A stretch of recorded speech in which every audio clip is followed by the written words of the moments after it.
going to continue our topic, that is from trade to territory. ठीक है?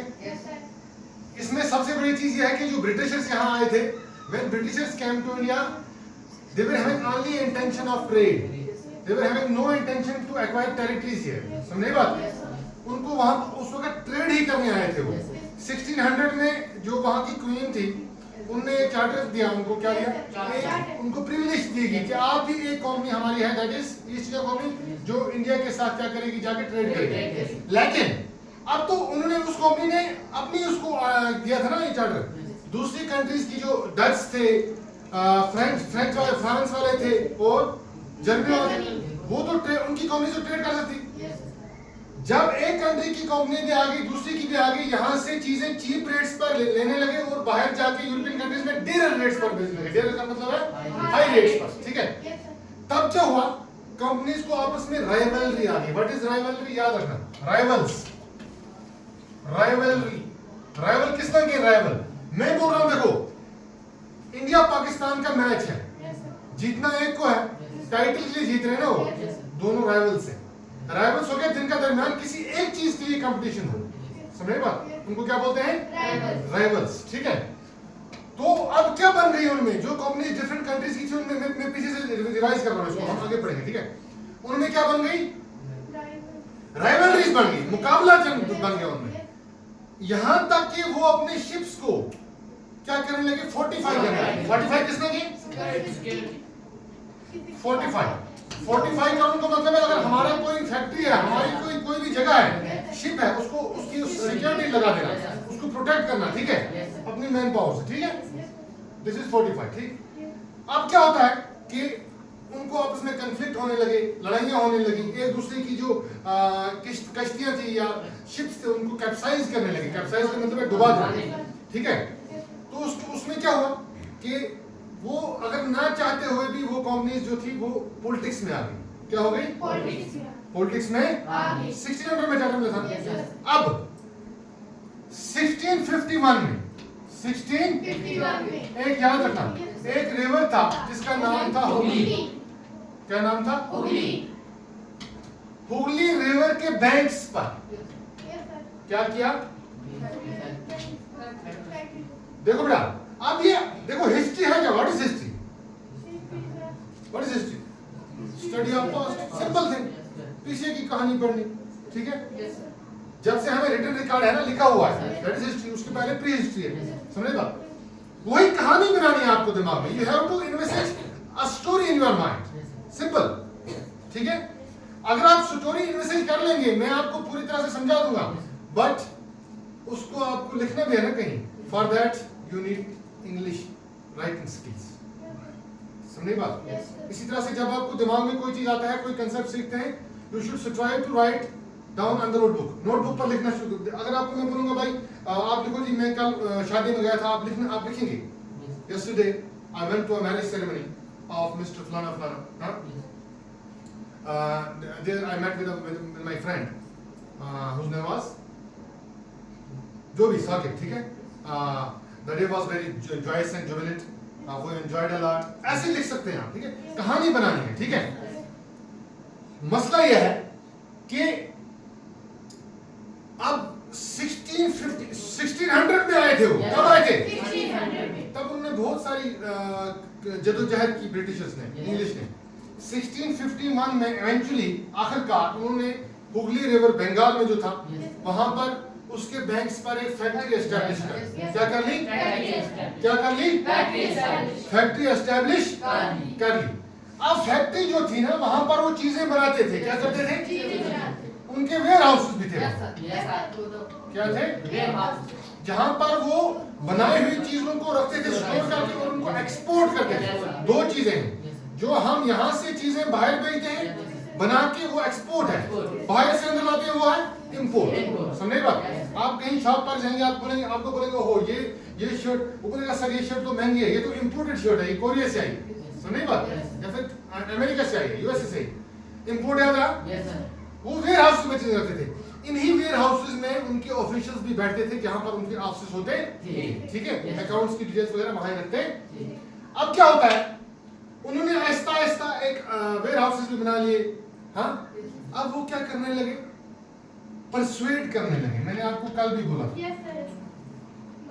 One thing is persuade, one thing is dissuade, one thing is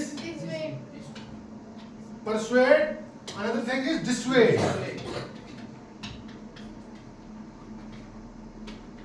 persuade हो गया, कोई लालच दे के कुछ करके टैक्टिक्स यूज करके किसी को क्या करना, कन्विंस करना, मनाना, ठीक है।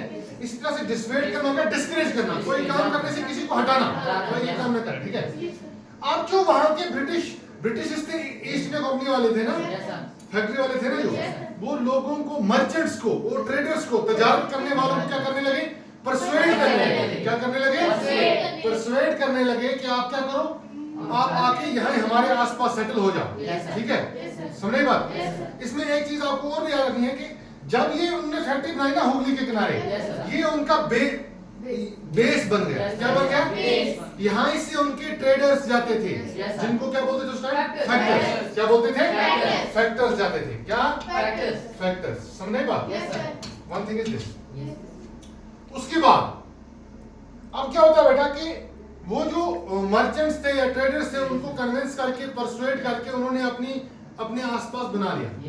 फिर उन्होंने स्टार्ट कर लिया आहिस्ता आहिस्ता 1696 में 1696 में उन्होंने फोर्ट बनाना स्टार्ट कर दिया। फोर्ट किसमें की, किला, कश्मीर में क्या फोर्ट है, हरी पर्वत, बहु फोर्ट नहीं जम्मू में, कश्मीर में हरी पर्वत है, जैन को उतर जाता है, ठीक है, उधम सब का नाम, ठीक है। फोर्ट बनाना क्या कर दिया, ब्रिटिश ने, ठीक है। समझे बात। अब इसके 2 साल बाद क्या होता है, जब उनको पता चल गया ना, क्या, जब उनको पता चल गया कि हम तो सेटल हो गया, फोर्ट हमारा बन गया, 1698 में उन्होंने मुगल ऑफिशियल्स को, जिनके पास डिस्क्रिशंस थी, at that time Mughal officials were having discretions का मतलब है they were having power, they were stakeholders at that time, things were in their ambit, वो कर सकते, they were having the authority to decide what to do and what to not, ठीक है। they were having discretions to pass फरमान, ठीक है। अच्छा, 98 में उन्होंने मुगल ऑफिशियल्स को ब्राइब किया, रिश्वत दी, और 3 विलेज के जिम्मेदारी राइट्स ले ली। उन्हीं विलेज में से एक काली कटा, काली जो आज क्या बन गई है, सिटी कोलकाता, इसके पहले कलकत्ता थी, ठीक है। समझ रही बात। 3 विलेज, ये सीक्वेंस है। देखो, history is nothing but a chronological story याद रखिए, सालों के हिसाब से, ठीक है। 1600 में आए, 1501 में पहली फैक्ट्री कायम की, एस्टैब्लिश की हुगली रिवर के बैंक पर, उसके बाद लोगों को परसुएड किया, वहां पर सेटल किया, 1696 में फोर्ट बनाना शुरू किया, 1698 में क्या किया, ब्राइब करके उनको 3 जिम्मेदारी के गांव के जिम्मेदारी राइट्स ले लिए, ठीक है। अब एक तो कामयाब हो चुके थे वो ग्रिप बनाने में, इसके अलावा उन्होंने क्या किया बेटा, औरंगजेब से फरमान जारी करवाया। क्या जारी कराया, फरमान जारी करवाया, फरमान के रॉयल आर्डर जो है, जो बादशाह पास करता है या फिर सुप्रीम अथॉरिटी जो पास करता है, उसने आर्डर पास कराया कि जो हमारा इलाका है ना, कि ब्रिटिशर्स ने इससे करवाया, किससे, औरंगजेब से, कि आप इस इलाके में हमें ड्यूटी फ्री जो है, टैक्स का बगैर आना की कर दो, तजारत करो। फरमान जारी कर दिया गया, ठीक है। फरमान याद रहा, रॉयल ऑर्डर जो इशू करता है एम्पायर और किंग, ठीक, या फिर जो भी सुप्रीम स्टेक होल्डर होगा, ठीक है। तो यहां से उन्होंने ग्रिप लेनी शुरू कर दी। समझे बात, किसने, कंपनी वाले, समझे बात। जिम्मेदारी राइट्स याद रहा, 3 गांव के मिले थे उसमें, ठीक है, ताकि वो वहां पर क्या कर सकते, जिम्मेदारी राइट्स कब मिले थे, 1698 में, ठीक है। समझे बात। So eventually we have learned that, हमने ये सीखा है थोड़ा बहुत कि Britishers came to India as traders. They were having no intention to acquire territories, but such circumstances arise due to the there were some circumstances which compelled them, जिन्होंने उनको compel किया to acquire territories. To acquire, उन्होंने compel किया, ऐसी चीजें आ गई, ऐसे circumstances आ गए, ऐसी आ गई, उनको कंपेल हो गया, वो उनको लगा कि हम तो यहाँ कर सकते हैं बिजनेस, तब उनको डिजायर्स हो गए कि एम्बिशन हो गई कि we should acquire territories here. Why we are only rapidly busy in trading and all other activities? We should acquire territories and we should control this area. किसको होने लगी ये दिमाग में ये कंपनी वालों? समझे बात? समझे? पक्का? अब सीखो समझे कौन बोल सकता है? शाबाश। और या आगे आ जाओ बेटा, शाबाश। मुझे आप ये बता लें कि फ्रॉम ट्रेड टू टेरिटरी जो हम चैप्टर पढ़ रहे हैं, फ्रॉम ट्रेड टू टेरिटरी, इसमें हमने क्या पढ़ा? शाबाश। इसमें हमने पढ़ा सर, ऊंचे वालों को सब सुनने चाहिए। पहले जो अंग्रेज आए ब्रिटिश, वो 1600 में आए। 1600 में उसको क्या मिला? चार्टर चार्टर मिला, जहां पर उनको क्या मिले? राइट्स मिले कि आप ही एक कंपनी जो इंडिया के साथ ट्रेड कर सकते हैं। शाबाश। तो उसके बाद और उससे सिर्फ इंग्लैंड वालों को मिला था चार्टर, और बाकी कंट्री जो उनको नहीं मिला था, वो दूसरी कंट्री भी आई थी सर, उनकी कंपनीज आई थी, कंट्रीज नहीं आई थी। ठीक है, कंपनी भी आई थी। तो पहले इंटेंशन थी उनकी ट्रेड करने की, ये टेरिटरीज एक्वायर करने की। ये चीज याद रखना, this is utmost important, this thing is utmost important. You should remember that, you should always remember that this is a basic concept that Britishers who ruled this subcontinent for a vast time, ठीक है, for a long period, but initially they were having no intention to acquire territories. This is something which is bizarre, which is not at par with our mental imageries. क्यों? हम तो सोचते हैं भाई अगर कोई आएगा तो वो तो कब्जा करने के लिए आएगा ना, लेकिन जब उन्होंने यहाँ पर हालात देखे कि उनको लगा कि something is there, हाँ, हम रूल कर सकते हैं, तब उन्होंने क्या किया, यहाँ पर स्टार्ट किया काम इसका, एस्टैब्लिश की कंपनी सब। ठीक है, इसके अलावा मैंने आपको एक बात और भी बोली थी कि ब्रिटिश ने फर्स्ट टू केम इंडिया, उनके पहले आए थे, सबसे पहले वो आए थे। नो, कौन आए थे? पुर्तगीज आए थे। पुर्तगाल के वास्को डी गामा थे ना, उन्होंने सबसे पहले 1498 में सी रूट डिस्कवर किया था टू इंडिया में। ठीक है, ये याद रखना है। सबसे पहले कौन सी कंट्री आई थी ट्रेड करने? ओके बेटा, सिट डाउन, थैंक यू।